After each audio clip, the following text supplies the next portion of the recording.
بچوں کی تربیت میں ماں کا سب سے بڑا کردار ہے، کیونکہ ماں کا گود بچوں کا سب سے پہلا مدرسہ ہوتا ہے۔ مائیں جس انداز میں اپنے بچوں کو تربیت دیتی ہیں اسی انداز میں بچہ پروان چڑھتا ہے۔ جب مائیں اپنے بچوں کو اچھی تربیت دیتی ہیں تو یہی بچے ملک و ملت کے کام آتے ہیں، یہی بچے مستقبل کا سہارا بنتے ہیں، یہی بچے آنکھوں کی ٹھنڈک اور دل کا سرور بنتے ہیں۔ لیکن جب مائیں اپنی تربیت میں کوتاہی کرنے لگتی ہیں تو یہی بچے بے ادب ہو جاتے ہیں، یہی بچے لفنگے ہو جاتے ہیں، یہی بچے لاچار ہو جاتے ہیں، یہی بچے بے حص قسم کے انسان بن جاتے ہیں۔ افغانستان کے بادشاہ امان اللہ خان تھے، انگریزوں نے افغانستان پر حملہ کیا، اللہ خان نے بھی اپنی فوج تیار کی اور اپنے بیٹے کو اپنی فوج کا سپہ سالار بنا کر مقابلے کے لیے بنا۔ بادشاہ اپنے محل میں داخل ہوا، غمگین، تھوڑا خاموشی کا مظاہرہ کرنا ہے، غمگین چہرے کے ساتھ بادشاہ محل میں داخل ہوا۔ ملکہ نے پوچھا، اس شہزادے کی ماں نے پوچھا، بادشاہ کی بیوی نے پوچھا، بادشاہ کیا بات ہے، آپ بہت غمگین چہرے کے ساتھ نظر آ رہے ہیں؟ فرمایا کہ میدان جنگ سے خبر آئی ہے کہ آپ کا بیٹا میدان چھوڑ کر بھاگ گیا اور افغانی فوج ہار رہی ہے۔ ماں نے فوراً جواب دیا کہ بادشاہ سلامت، یہ خبر بالکل جھوٹی ہے۔ اب بادشاہ دوسری خبر کا انتظار کرنے لگا۔ تھوڑی دیر کے بعد پھر خبر آئی کہ بادشاہ ڈٹ کر انگریزوں کا مقابلہ کر رہا ہے اور افغانی فوج آگے بڑھ رہی ہے۔ ماں نے فوراً جواب دیا، بادشاہ سلامت، یہ خبر بالکل سچی ہے۔ اب بادشاہ نے شہزادے کی ماں سے پوچھا کہ پہلی خبر جھوٹی تھی، تمہیں کیسے معلوم؟ اب اس ماں نے جواب دیا، بادشاہ سلامت، جب سے میرا یہ بیٹا میرے پیٹ میں حمل قرار پایا، میں نے حرام کا کوئی لقمہ اپنے منہ میں نہیں لیا، میں نے کوئی غلط بات اپنی زبان سے نہیں نکالی، میں نے کبھی جھوٹ نہیں بولا، میں نے کبھی غیبت نہیں کی، میں نے کبھی کسی کے لیے بغض و حسد اپنے دل میں نہیں رکھا۔ اور جب میرا یہ بچہ پیدا ہو گیا تو میں نے باوضو ہو کر قرآن کی تلاوت کر کر کے میں نے اس کو دودھ پلایا، میں نے اولیاء کرام کے واقعات سنا کر اس کے دل کو سنوارا اور بہادروں کے واقعات سنا کر میں نے اس کے دل کو مضبوط کر دیا۔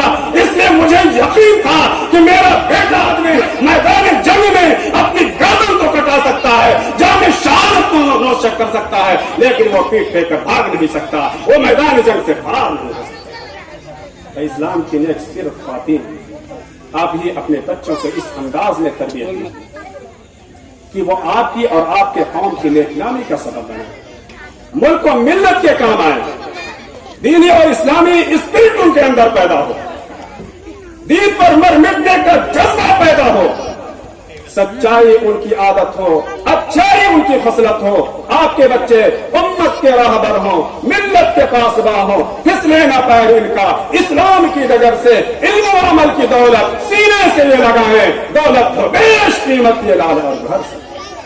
اے ہماری پردہ نشین خواتین، آپ اپنے بچوں کو اس انداز میں تربیت دیجیے کہ وہ جان لے کہ اللہ کی باتوں سے خوش ہوتا ہے، وہ جان لے اللہ کی باتوں سے ناراض ہوتا ہے۔ آپ کا وقت بچوں کے لیے سب سے پہلا مدرسہ ہے، آپ انہیں جس رخ پر ڈالنا چاہیں ڈال دیں، آپ انہیں جس سانچے میں ڈالنا چاہیں ڈال دیں۔ بچوں کو اچھا بنانے میں، بچوں کو نیک بنانے میں، بچوں کو سادہ بنانے میں، بچوں کو متقی پرہیزگار بنانے میں، بچوں کو اعلیٰ کردار کا انسان بنانے میں آپ کے کردار کا سب سے بڑا رول ہے۔ آپ جس طرح چاہے اپنے بچوں کو ڈال دیں۔ میں نے بہت ساری ماں کو دیکھا ہے، بہت ساری ماں کو دیکھا اپنے بچوں کو بہت سارے پیسوں کا وہ عادی بنا دیتی ہے، بہت سارے پیسوں کا مالک بنا دیتی ہے۔ اسلام کی شہزادیوں، آپ اپنے بچوں کو اچھی تعلیم دیجیے، آپ اپنے بچوں کو اچھی تربیت دیجیے، آپ اپنے بچوں کو اچھا ادب سکھائیے، آپ اپنے بچوں کو اسلامی تعلیم دیجیے, آپ اپنے بچوں کے عقائد کو درست کیجیے, آپ اپنے بچوں کو صوم و صلاۃ کا پابند بنائیے. ایسا تو ان کے قدموں میں ہے. بہت ساری ماں کو ہم نے دیکھا ہے کہ جب بچے بولنا شروع کرتے ہیں تو وہ اپنے بچوں کو سکھاتی ہیں کہ بیٹا کہو ابا, بیٹا کہو اما. اے اللہ کی بندی, جب وہ آپ کا بچہ ہے تو ابا اما تو کہے گا ہی. آپ انہیں پہلے اللہ کا نام لینا سکھائیے, انہیں کلمہ لا الہ الا اللہ سکھائیے, اور انہیں اسلامی تربیت دینے میں کوئی بھی دریر نہ چھوڑیں. اور شریعت نے جن باتوں سے منع کیا ہے, ہم اپنے بچوں کو ان سے بچائیں, ان کی نفرت ان کے دلوں میں بٹھائیں, ان کے نقصانات ان کو سمجھائیں, کیونکہ بچپن سے جو عادت پڑ گئی وہ اخیر عمر تک رہتی ہے. ہمارے نبی علیہ الصلوۃ والسلام فرماتے ہیں اس امت کے اندر بھی پتھروں کی بارش کا عذاب آئے گا, اس امت کے اندر بھی لوگوں کے زندہ دھسا دیے جانے کا عذاب آئے گا, اس امت پر بھی لوگوں کے عذاب آئے گا کہ لوگوں کے چہرے بگاڑ دیے جائیں گے, لوگوں کے چہرے سور اور بندر ہو جائیں گے. صحابہ کرام عرض کیا اللہ کے رسول یہ وقت کب آئے گا؟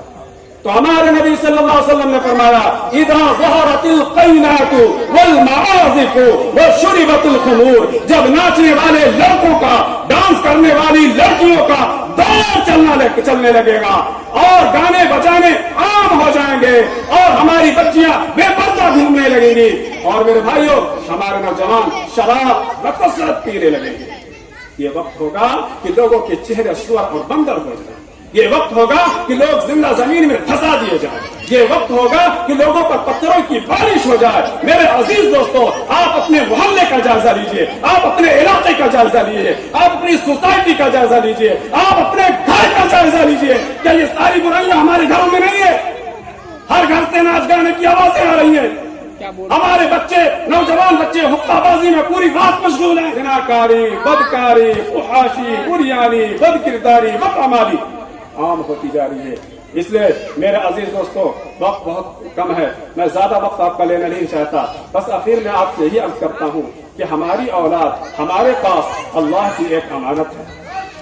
اگر ہم نے اس امانت میں خیانت کی تو کل قیامت کے دن اللہ ہماری گرفت کر لے گا. اسے آپ بیدار ہو جائیں, آگاہ ہو جائیں. کل وہ وقت آئے کہ آپ کے بچے آپ کے ساتھ بدتمیزی کریں, آپ کے بچے آپ کو ماریں, آپ کے بچے آپ کو گالی دیں. ان کی تربیت میں لگ جائیے تاکہ آپ کی زندگی کے وہ ایسا پھول ثابت ہو جس کی خوشبو آپ مرنے کے بعد بھی لیتے رہیں, کیونکہ ہمارے بچے جو ہے یہ ہماری آخرت کی کامیابی کا ایک بہترین ذریعہ ہے. اللہ ہم سب کو کہنے سننے سے زیادہ عمل کی توفیق عطا فرمائے. وآخر دعوانا ان الحمد للہ رب العالمین. آپ حضرات